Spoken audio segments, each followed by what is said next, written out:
Hi everyone, I'm Nick and I'm going to talk you through the 5 steps today that have helped me become number 1 in the world.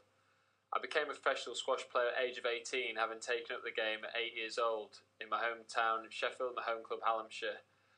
It's been a long path and one that's had many ups and downs, and at the age of 30 in June this year I finally became the number 1 player in the world. Currently ranked number 2, and I will show you the 5 stages and talk about how I can get back to that number 1 position in the world. We're going to see a clip actually which shows nicely the nice balance between a good physical rally, a lot of strength and power, and finish with attacking on the backhand, something that I wasn't able to do in my junior days. That sounds brilliant. Let's have a look. It's a better post for Willstrop. Moving Nick away from the middle. He's been much more positive in this third game, James Willstrop.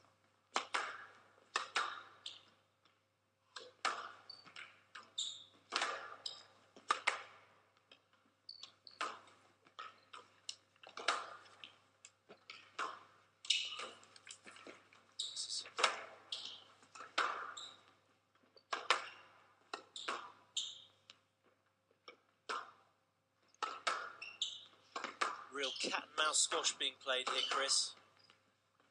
Absolutely, Joe. They're both really trying to take the pace to the other.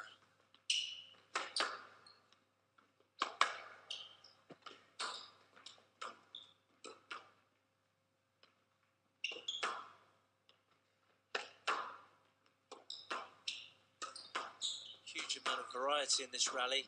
Oh, what a beautiful soft backhand drop, volley drop from Nick Matthew. You can see him give the fist pump there. That just Hard demonstrates rally how much that for rally all. meant to him.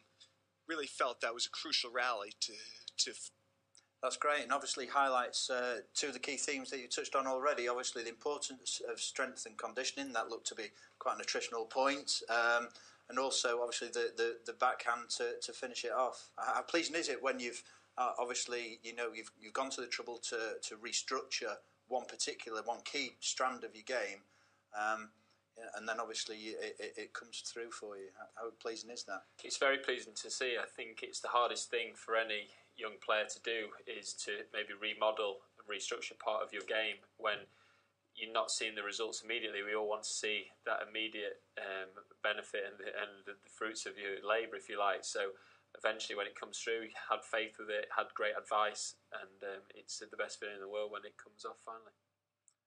We're going to return briefly to our first poll question, which was, do you think that squash should be an Olympic sport?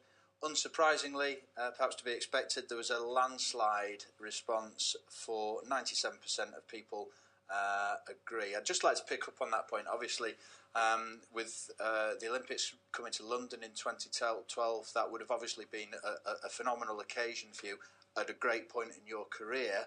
How disappointing is it on a personal level that that sort of opportunity won't be there for you?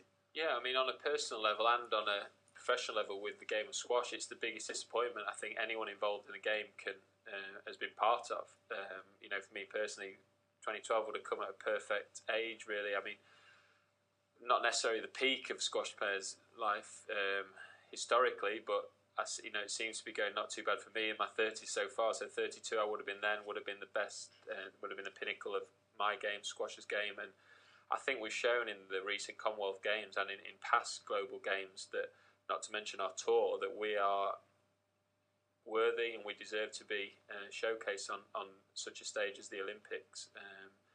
We think we tick all the boxes. The squash has been voted the world's healthiest sport. It's a truly global game. The youth appeal, very easy to stage. The costs involved. I think a lot of those, it would be the pinnacle as well of our game, Olympic gold. So we do tick a lot of the boxes. So we're hopeful. Even if I don't play in the Olympic Games, I'm hopeful that the sport of squash, and we're doing everything we can to get it in for future generations. We're going to go to Shireen in Birmingham, who asks, how confident are you about the World Open?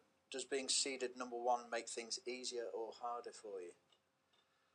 Going into number 1 seed, I think it's probably a lot of people will mention to, but as it being a massive factor. But for me personally, the goal is exactly the same, whether I was ranked number 1 or 100.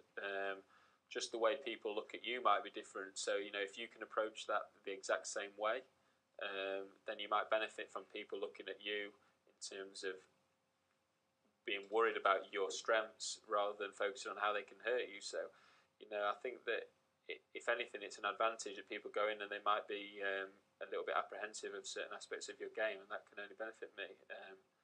As I said, in terms of the pressure, you've got to somehow find a way to turn that into an exciting moment. You've worked all your life to get to that position. So once you're there, sort of spin that mentality of pressure around and say, well, how fantastic is this? I've worked all my life.